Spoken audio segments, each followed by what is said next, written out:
बहुत तकल्लुफ करने लगी हो। मैंने देखा है तुमने सही से नहीं खाया। अरे नहीं अप्पू, बहुत दिनों बाद बहुत सुकून से नाश्ता किया, वरना ससुराल में तो इसको ये ला दो उसको दे दो, पराठा ठंडा हो गया चाय गरम करके ला दो, इसमें ना मेरा ही नाश्ता रह जाता है। अब बस कुछ मीठा हो जाए ना तो बात बन जाए। खैरियत तो है शबनम, शादी से पहले तो तुम मीठे के नाम से चिढ़ती थी और अब मीठे पे मिठाई खाए जा रही हो। जब से जिंदगी कड़वी हुई है ना अप्पू, मीठे का शौक बढ़ गया।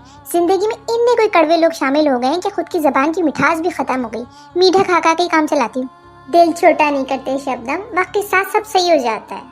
वक्त के साथ अप्पू कुछ सही नहीं होता, बस इंसान को ना आदत हो जाती बुरा सुनने की, बुरा सहने की, या फिर ये कहूँ कि इंसान की महसूसात ही खत्म हो जाती है, हिस्स मर जाती है, ढीठ बन जाता है इंसान, सही कुछ नहीं होता।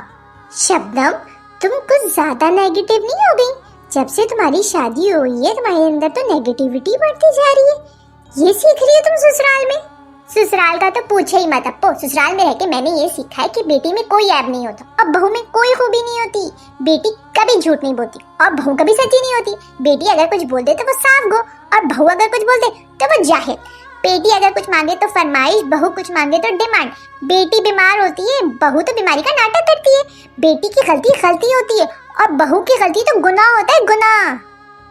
मैं तो खैर पहले ही दिन से इस रिश्ते के सख्त खिलाफ थी, लेकिन खानदान को जोड़े रखने के नाम पे तुम्हें उस घर में ब्याह दिया गया। मैं तो कहूंगी खानदान को जोड़े रखने के लिए ना कोई और तरीका ढूंढ लेना चाहिए।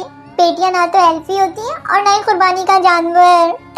अप्पो बड़े महंगे पड़े मुझे मेरे रिश्ते।